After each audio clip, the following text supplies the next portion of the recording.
Hey folks, welcome back to another video on the Living in Halifax channel. My name's Tom Moore. Today we're going to be doing a video on what you must know before moving to Halifax. Now, this is a channel that specializes in helping folks like you move from outside of the province, outside of the city, or within Halifax itself, right here into town. And if that is something that you're interested in, feel free to reach out to me. My contact info is in the description below, or there's a Zoom meeting link down there in the comments as well. But without further ado, let's get to it. All right, so let's chat about healthcare. Now, just to soften you up, that's my new puppy, Vito. But yeah, when it comes to healthcare in Halifax, quite frankly, we do not have the best situation here. The family doctor situation, there's a huge waiting list. So that's something to really keep in mind if you're planning on coming here. If you're looking for a family doctor, you're probably either going to be doing it online or you're going to be doing walk-in clinics. Now, when it comes to the emergency care, depending on what you're looking for, there could be some pretty significant wait times. Obviously, age comes into factor there in terms of getting through the lineup quick, but the healthcare system is at a bit of a struggling point. Everything's at max capacity and the emergency rooms are quite packed. So if you have something very serious, very urgent, they're going to get you in there and get you fixed up. The quality of care is incredibly high. It's just a matter of some of those more nuanced procedures, wait lists, things like that may take a little while longer. So that's something to just keep in mind before moving out here. Okay, so let's talk about the different schooling types for the school kids. In Halifax, we've kind of got four different options. You've got the English public school, you've got the French immersion public school, you've got the Acadian school board, and you've got private schools, obviously. Now, let's start with the last one, private schools. There's a lot of different options here. You've got everything from Christian Academy to our more established places like Halifax Grammar School, Sacred Heart, Armbray Academy. You've got a few other religious schools. So it's really going to depend on what you're looking for. I would say if your kids are big into athletics and they want their friends to live in the same neighborhood that they go to school in, then it might be smarter to stick to the public school side. I find with the Acadian school board and the private school side of things, everybody's spread out from all over and they're coming into those schools. The Acadian school board is only accessible by a family that has one parent that's bilingual. Now, this school board is really great. They've got a ton of money, new schools, but the thing is, like I said, kids are generally being bussed in. Depending on where you live, the school might be a little bit further away. Finally, when it comes to the public schools, here in Halifax, things are not divided up based on income bracket or tax bracket or anything. All the schools get the same amount of funding. Some of them might be newer than others.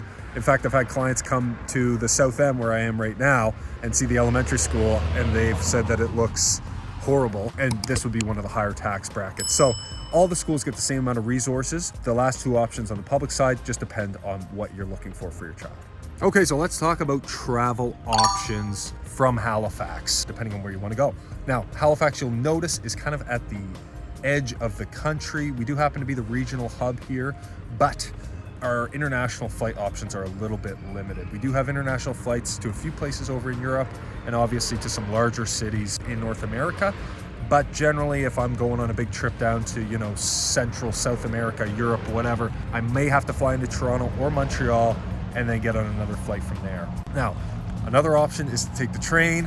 Our train systems here are not what they are in Europe or many other parts of the world. If you're taking a train to Montreal, it's probably going to take you like 20 hours. I have no idea.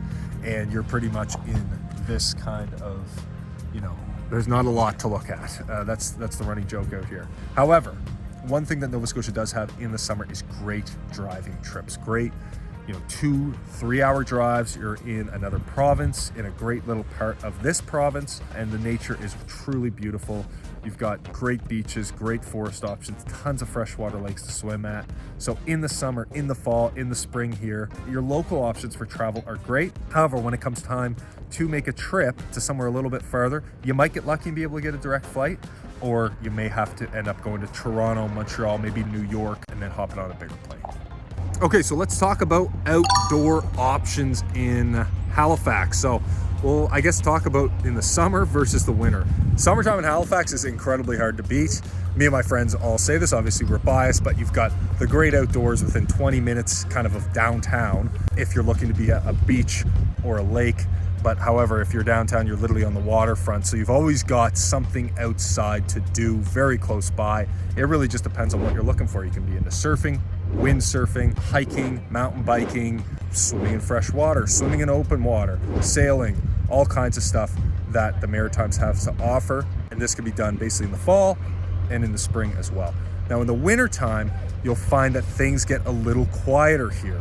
People will go hiking. We've got the Oval, so you can do skating outside at the Commons for free, but we don't have massive ski hills. We do have 2 ski hills in the form of Martok Ski Hill and Wentworth Ski Hill. These are within an hour or 2 of the city, depending, but we're not gonna have those really big kind of mountaineering stuff like what you'd see out west. So, you know, depending on the time of the year, summer, spring, fall, we've got a really great outdoor scene. And then in the winter, it can kind of die down a bit. All right, so Halifax is a city that's really going through a lot of changes. Well, on the development side, we've seen massive changes over the last 10 years. And on the demographic side, we've seen some pretty significant changes since COVID. Now, the government, I believe, currently has a plan to double the population size of the province by 2060.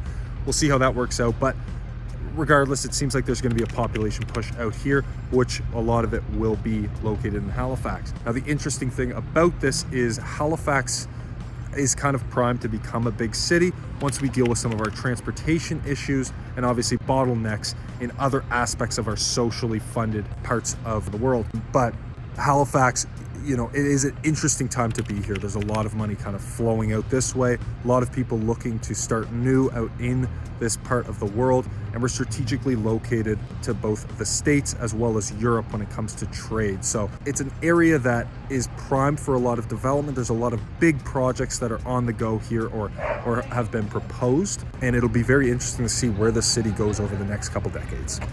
Okay, so another thing you're going to want to know about is the public transportation situation here in Halifax. Now, our public transit is not the best because it hasn't needed to be yet. We've got a bus service that is, like many places, often a little schedulally challenged. And then we've also got the ferry service, which basically services downtown Dartmouth from downtown Halifax and downtown Halifax over to Woodside, which is kind of another area located towards the open ocean from Dartmouth. So I guess I'm leading towards here is you're probably going to need a car. If you're downtown, you might be able to get away with it. A lot of people who don't have cars will have bikes, but again, we're a winterized city, so you're going to have a hard time biking around in the middle of March and February. But it's probably worth looking into getting a car. However, there are plenty of people that just use the bus.